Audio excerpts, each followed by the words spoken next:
Welcome to the Franchise Woman Podcast, where passion and purpose collide, profits are made, and relationships forged. I'm Rebecca Monet, CEO and Chief Scientist at Zorkel Profiles, along with my co-host, community advocate, speaker, author, and entrepreneur, Tracy Kawa.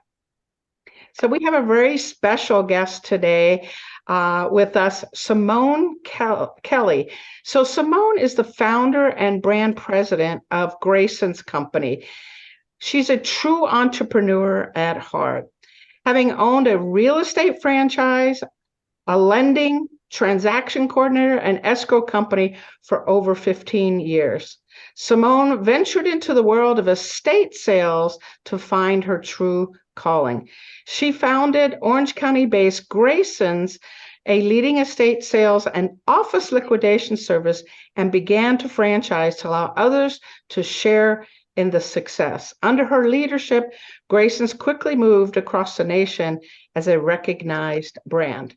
Today, Graysons is now part of Executive Home Care Holdings brand of family, with private equity backed by the Riverside Company. So I'm hoping you'll tell us all about that. So welcome to the show, Simone. Thank you for having me. Simone, I'm a little bit curious about something. So Rebecca was listing all of the businesses that you've been involved with or that you run. That sounds like a lot to juggle at once. How did you do that all? And what was the timeline? Well, I started the lending first, and then I had about 20 agents. And with lending, you're able to train them how to do real estate, not necessarily the other way around. Like real estate agents, not very easy to train as lenders. Lenders can definitely easily be trained into real estate. And so we did that, and then I decided we needed a brand because we were taking too long. So then I had purchased the Remax. So at that point, I already had the lending and the real estate working together. Okay. When we opened the Remax, I needed an escrow company and to coordinate all the transactions, the funds, the trust, and everything else. So I had opened that when right after the Remax closed. And then as you look at the TC company, which is transaction coordinating, realtors are, at least the success realtors, are very busy. So there are thousands of documents they need to have signed and disclosures and appointments and things to sell a home. Great respect for what they do. Having a TC within the office was very important. We ended up having two of them because they were so busy. Handing off that file after they've gotten it signed and allowing a TC to take care of all the mundane items was super important. So they were opening the file, giving it to the TC. Once it went into escrow, they would give the rest to escrow. So it allowed to free up that space for the realtor to continue to do that job. And while having the lending in there, they really didn't ever have to leave their office, right? Because I kind of wanted everybody in their office and all encompassed in one circle where they could just be there. I mean, I literally filled up the refrigerator full of food and like what's it called, like frozen foods and fruits and sodas and waters. So like they never wanted to go home, right? It's so bad. But they didn't have to because they loved what they did and they could still eat and have energy to drive home, at midnight. I'm just kidding. Like so it does sound like a lot, but it's not when you think of all of those components work together, right? Which makes a circle, and inside is your nucleus that spreads all of that energy out, right? As long as you keep it in the same general relationship, you can run as many businesses as you want because it'll all just feed each other. I love that idea. As a real estate investor, I can tell you this is rare, right? Those components, the lender is a completely separate company. The escrow company is over here. You're dealing with 3 or 4 companies when you're buying a piece of property. The idea of having it be a single kind of what you called a circle where they kind of feed each other. It's the same client, right? It's the same exactly customer, but you're running these different businesses that benefit that same customer. Very interesting.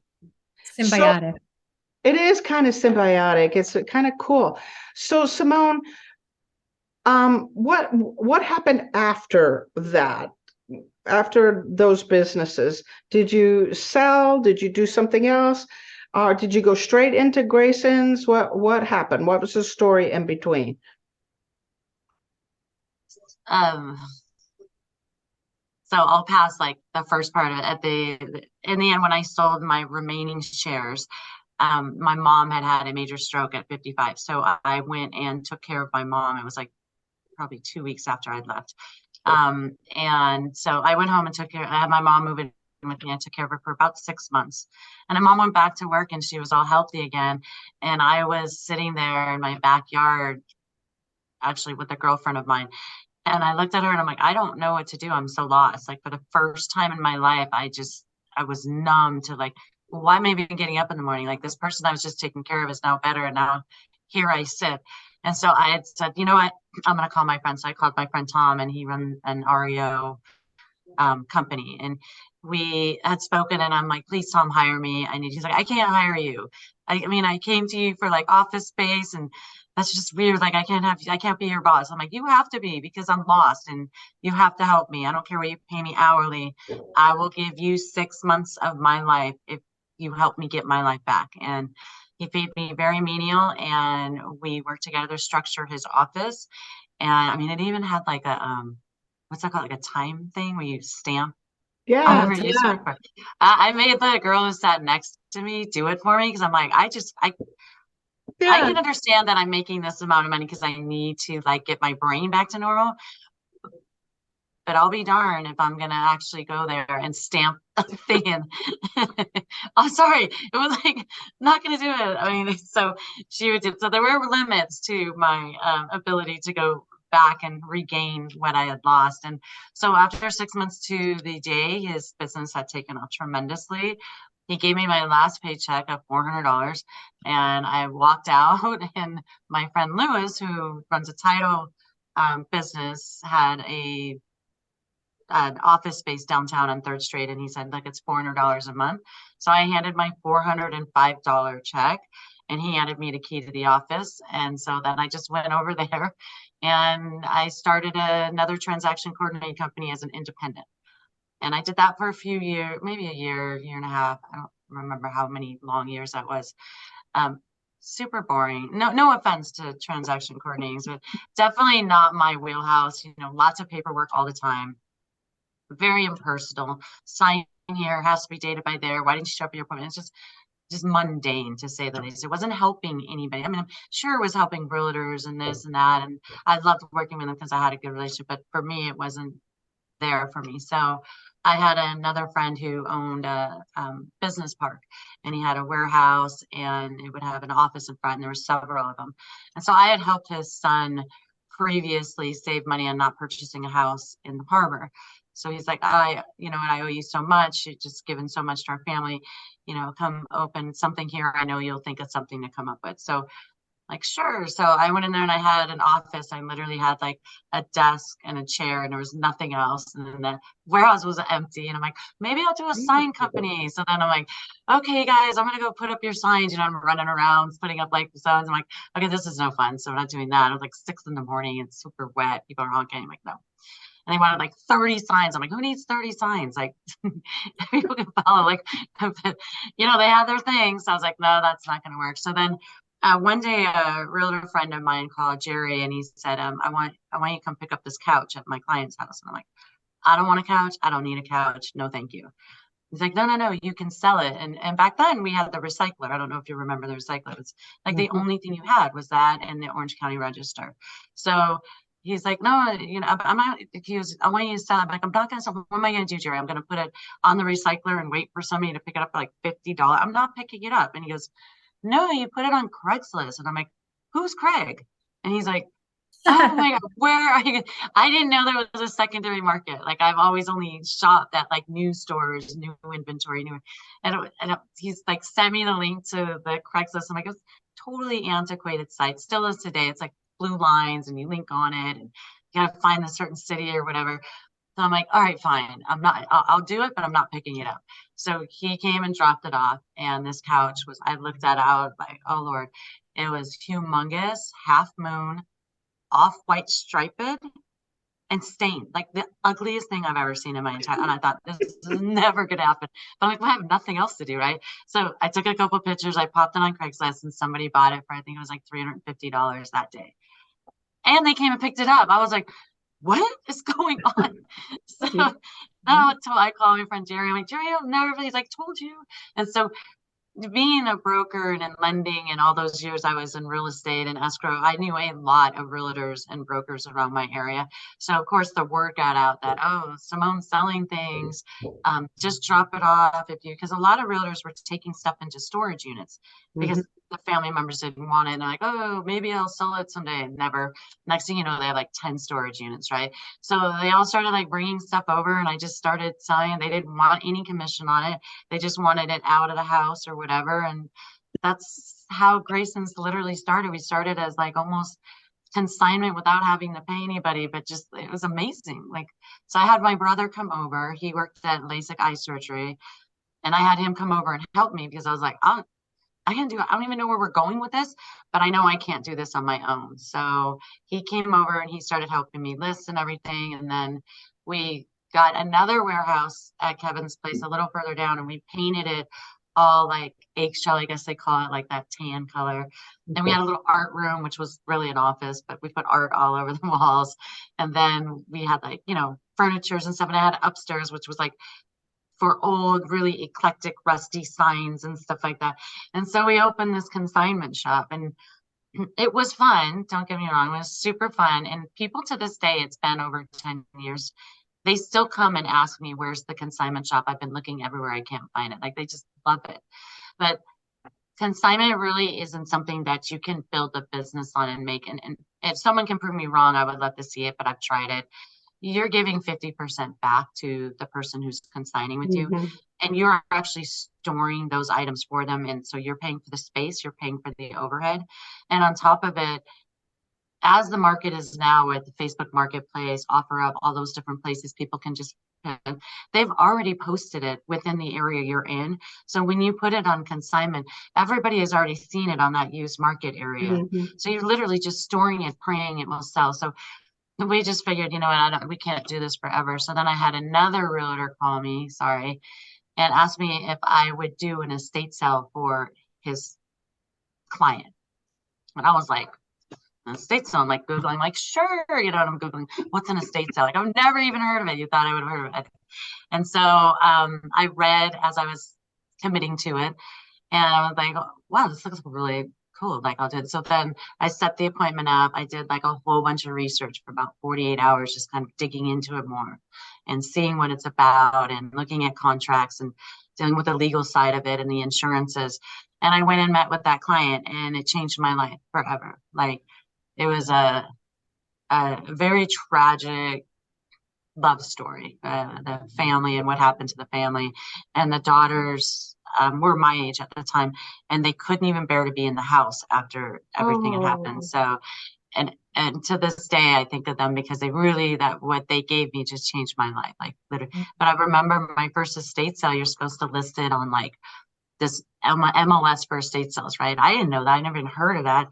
And so the buyers would come. I had like a truck that I was giving out like breakfast burritos and coffee because I thought like, this is an event, like, let's go. You know, that's not how you do it.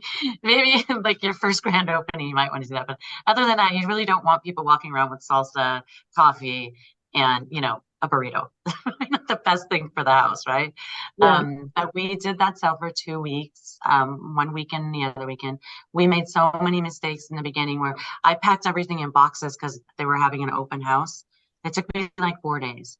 Then the open house and it sold. Then I had to unpack everything again. And I had boxes everywhere. My hands were like, I'm like, what am I doing? Why did I do that? So yeah, I learned as I went, but the sale was very successful. And I realized that that was what I was going to do, because helping this family get through that time where they could not even stomach it. And being able to make a living out of that. I don't have any idea what other industry can be that amazing. It was truly a ride in the beginning there. I love that. So Simone, that's an amazing story. Thank you.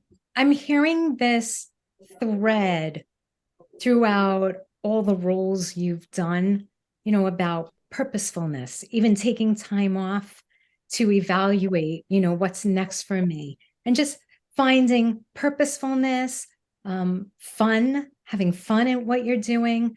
What are some of the other factors that you look for when you are building a business or building a team?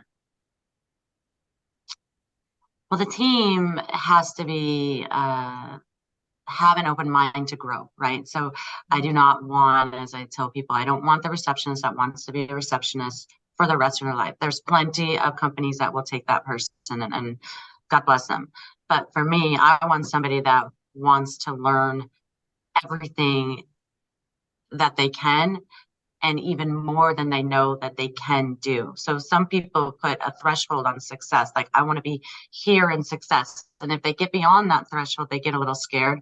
I want to take them past that threshold so that they have, like, you have a funnel, right? And as it grows, and most people stop here, I want them to go like that and just go wherever they want. And that's kind of, I don't know if I said that right. That is what I look for in a person, as a team. And as a business, I look for businesses that can feed each other properly. I'm everything that I build as a business is a need. It's something that somebody needs. It's a service that's provided, not a want, if that makes sense.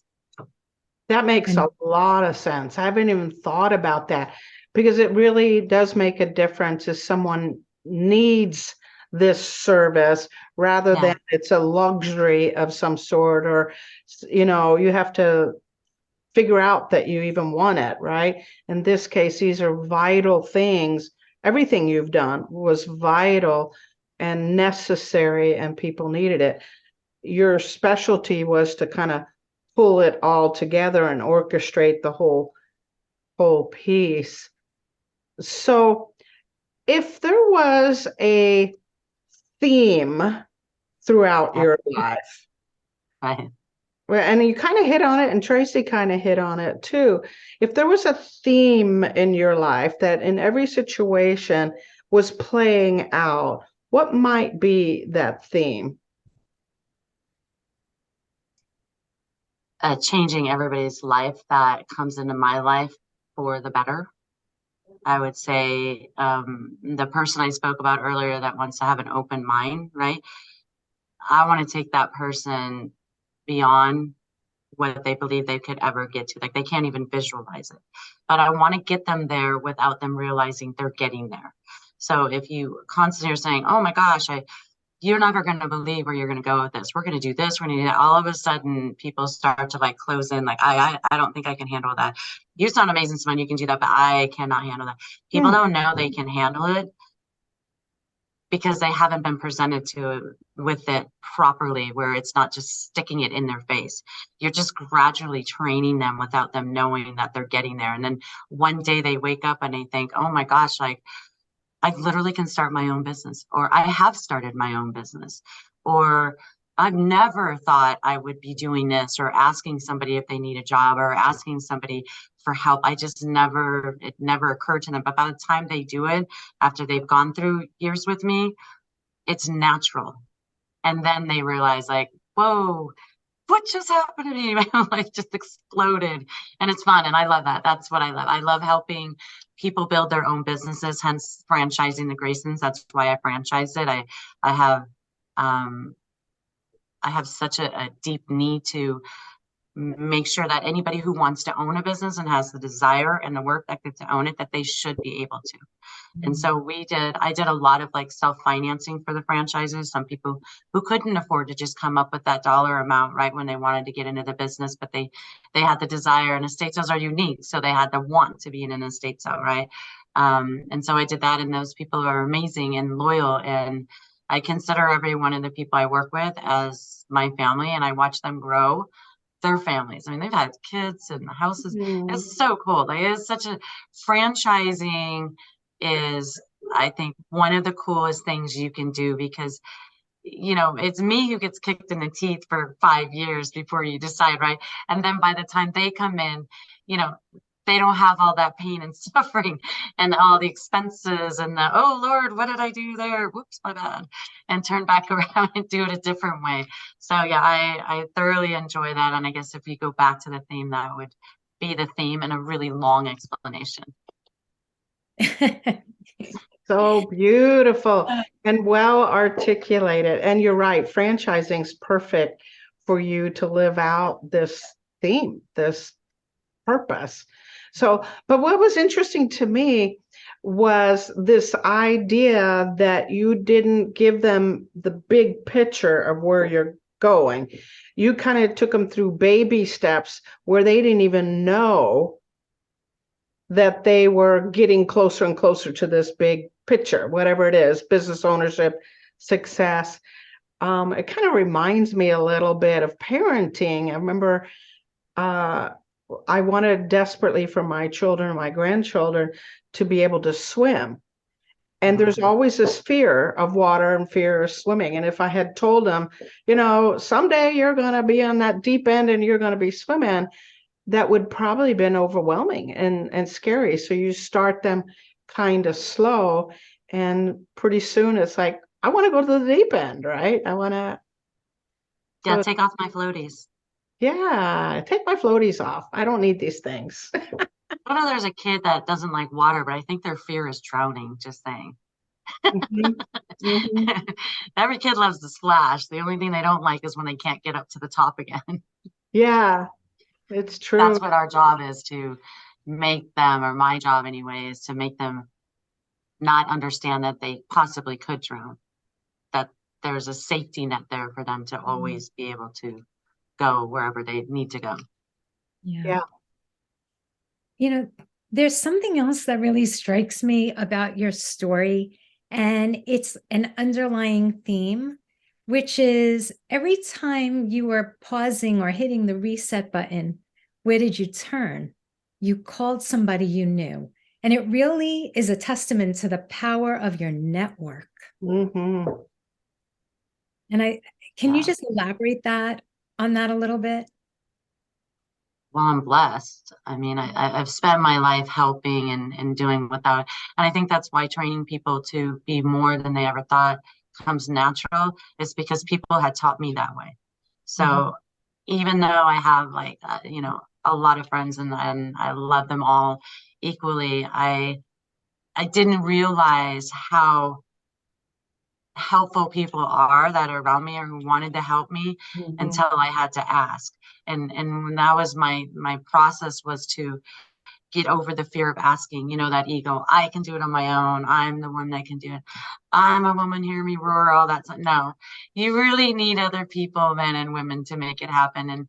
And it's interesting because it wasn't just me asking them. They had heard through the grapevine that something happened with my mom, and everybody loved my mom. And so they were reaching out to me, and it was just super truly blessed on that.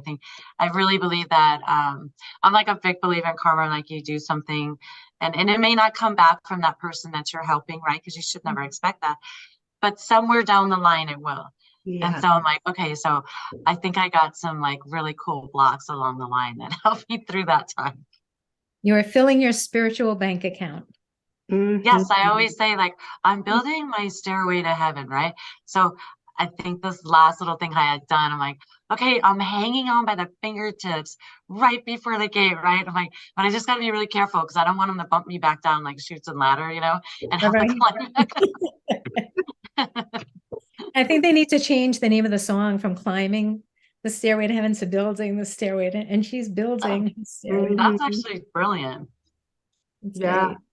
We're making businesses together already. Right. I'm just kidding. We had a guest on, Simone, the other day, a gentleman. We do the token mail once in a while, and he talked very, very much about what you're saying. He said nothing trumps connections, relationships, friendships. That is always the top priority. And when you feed into that, you offer your whatever your gifting is, then those relationships get, as you pointed out, at some point either reciprocated directly or through another source. You're definitely filling some kind of a bank. So let me ask you a question. So Okay.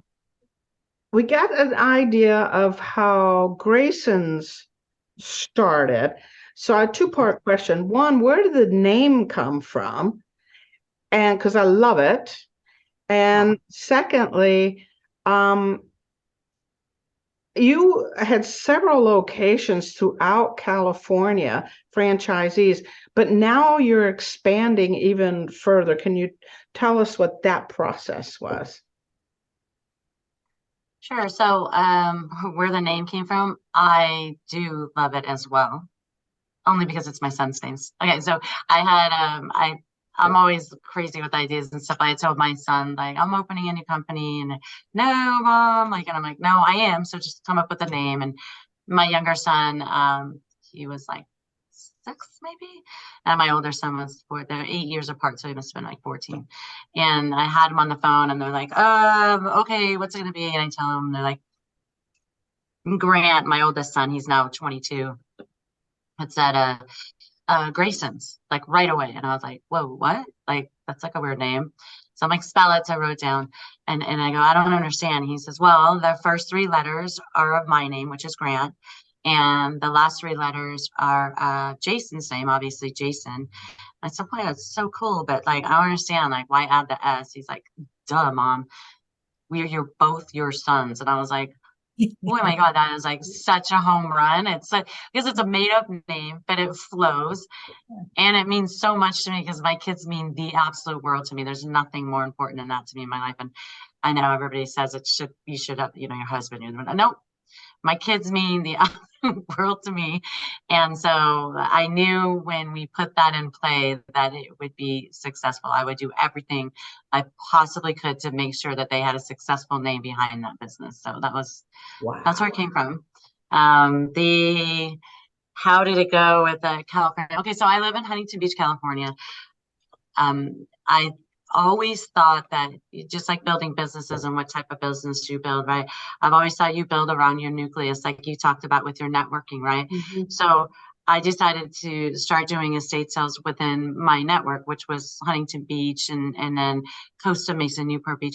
Well, then obviously it got out because I knew a lot of brokers from all over from being part of the Remax group, was the franchise I purchased before in real estate. So they started referring me to clientels, and we were educating people as well because not many people knew what an estate sale was. Very few realtors and brokers knew what they were back then. It was kind of like this hidden secret, right? Like, what, an estate sale? Like, you can't do that. Like, that's so lame. You're selling used stuff. Like, I mean, I saw the many looks of like, what are you doing now? And like the whole, how far have they fallen kind of look, right? And I'm like, yeah, I know, I'm just selling used stuff, whatever.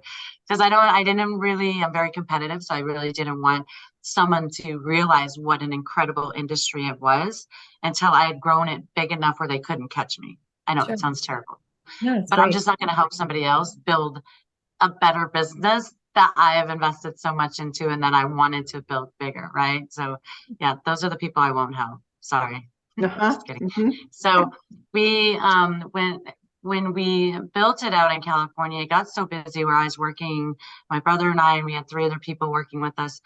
We were working every single day till like 8, 9 o'clock at night. Really great for weight loss, super bad for family. So I decided I need to, and we were turning people down. That was my biggest problem. I thought that our service should be provided to everybody, no matter the income level, no matter what they had. It should be provided to anybody. We would not target, influential neighborhoods or middle class only. We did it for everybody.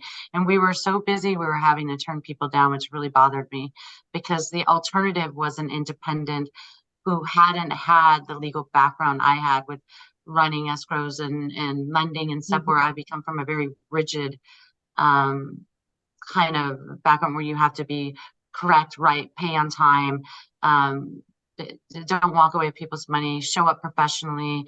I mean, we had it down to a T. It almost looked like a real estate company when we came in with all the same things a realtor came in with, because I wanted the people to be comfortable that we would follow through with everything we said, and we did. So I decided that I didn't want to turn people down, so I decided I was going to franchise it. I remember it was pouring down rain. I was outside my house. I was talking to my girlfriend, Pascal, and I'm like, you know what, Pascal, I can't keep doing this. I'm really tired and I miss my kids. And so I think I'm going to franchise. And she just starts laughing. What? Are you crazy? You can't. You're so good. I'm like, no, like I don't have an option. It's a cash business. So who better to take care of the cash than the owner of the business, right? And also I can feed that other component I have, which is helping people build their own business or their own lives up further and further and further, where it's just an endless stream, right? And she's like, you can't franchise it. There's no way. How are you gonna do it? But she's like, what are you gonna do? Just give them like, some signs and some. Well, yeah, but I mean, I'm also gonna train them. And she's like, oh, okay. Well, then all of a sudden we were 10 franchises in. She's like, I just can't believe you, Simone. Like, you're crazy, but that's like amazing. And she loves doing estate sales. She was like super excited about that part. So then anyway, the long story is shorter now. We got to 31 franchises. We have a few outside of California. Yeah, we did start in the West. We did start in California. One thing I want to remind everybody is don't let anybody like talk down on like, oh, you only opened in this area. Take the population that you've made and place it somewhere else where they're at. So if I were to take California on a map and flip it over the East Coast, it would cover pretty much the entire East Coast. Our population is humongous. So, and we don't just have the Beverly Hills or the Newport Beach. We have every walk of life here, from tons of farmland, bigger than anything you can imagine in the United States. So we have that dynamic of people. We have the dynamic of the business people, the executives, the middle class, lower class, upper class, any class you can think of.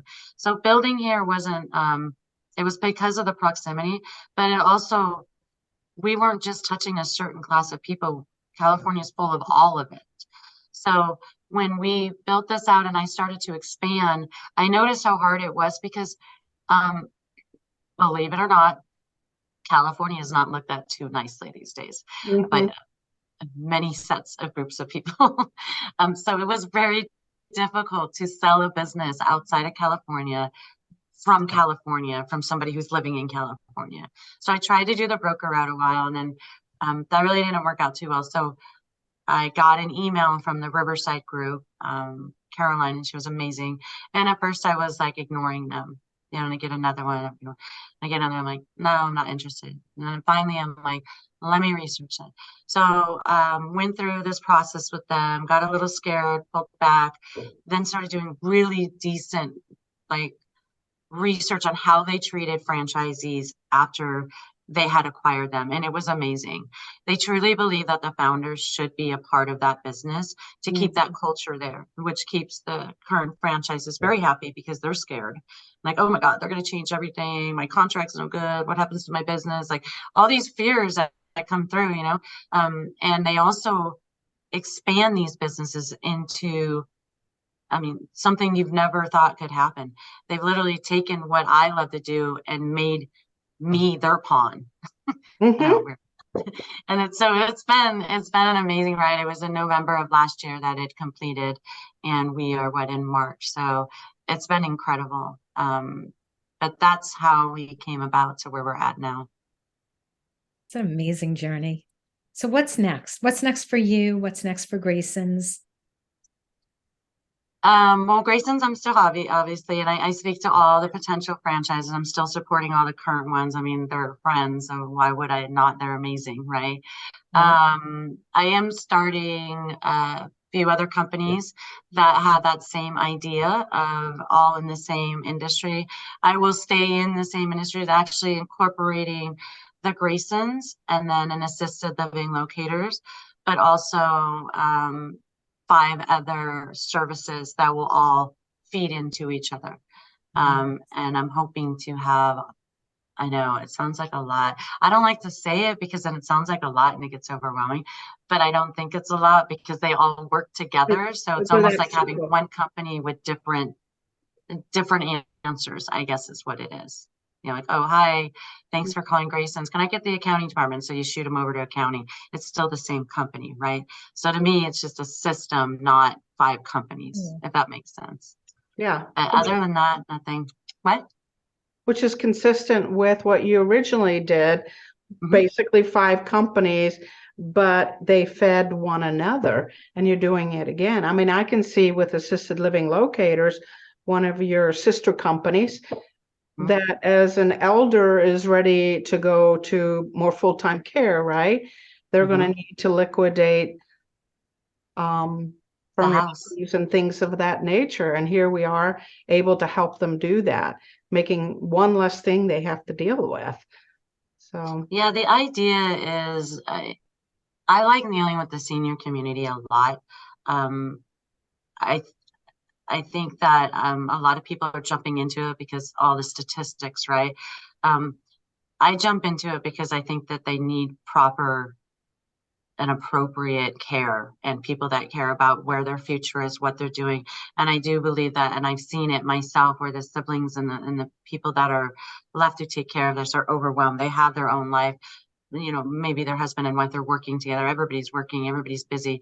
And then if you can provide a company that encompasses all things needed, and not by greed, right? By services that are provided to them, that they need in order to continue their life over there. So when they're done, let's say transitioning mom into assisted living, they're not like Simone after 6 months and sitting on a bench because maybe they don't have a Tom to call, right? And so they're like, and they never get up again. They're just like, forget it. I'm just going to sit here in my chair and I don't have a reason to get up. Because I don't know how many people have that option I had, right? So for me, I feel like we're an extension of that option that I needed so many years ago. Yeah. Wowza. Well, ladies, we need to wrap up. I hate to, because this is starting to get real juicy. No. So Simone, before we go, how do people learn more about you, get hold of you, and how can they learn more about Graysons company as a franchise? Oh, well, they can go to our website, www.graysons, it's GRASONS.com, and they can learn the basics of it. Obviously, we don't put oodles amount of information on it because they would click off and it'd be little tiny print. But they can go there, or they can just call our office at 714-843-6500. Or they can email me at Simone, SIMONE, at Graysons.com. Love it. I'm coming away having learned a lot about this. First, the estate and office liquidation business, but also this thinking process of, thinking in circles, and how each business supports the other, and then this whole idea of basically investing in, I guess I'm trying to think of a better word, but investing in someone that you see potential, and a better way to do it where it's a little more gentle, but they end up getting and seeing ultimately their potential. Tracy, and Rebecca, one correction, it's business liquidations. We do everything from schools to printing shops, large or small, hairstylists, Pier 1 imports, restaurants. Rarely do we do offices because they have so many desks, right? Who wants that many desks? Like no one. So we do a lot of like hobby shops, and people retire or they pass away and they have a business and they want to get rid of their inventory. They're not sending it to, an auction house to make $500. We're actually performing a sale in their store.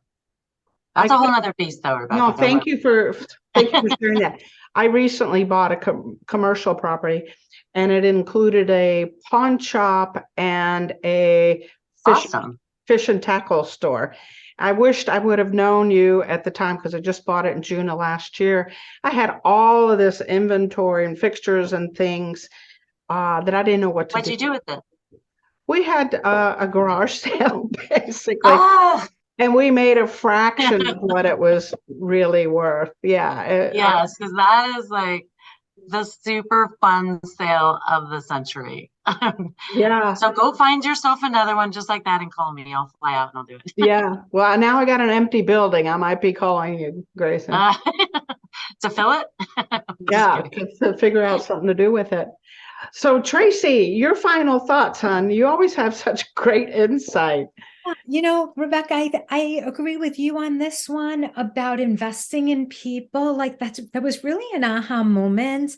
Simone, when you were saying that you train people like they don't know they're being trained. And before they know it, they have amassed this incredible skill set and confidence so that they can now go out and do whatever it is, whether it's launching a business or, taking over XYZ department. Like they didn't even realize they were accruing these skills. Very cool. Very, very cool. That was definitely a big aha takeaway. Me too. I want to learn how to do that. Thank you, Tracy. I'll teach you. Yeah, it's interesting. Well, look, we're already going into business on 2 items now, so and you didn't even know you were going to do that this call. No, I'm just kidding.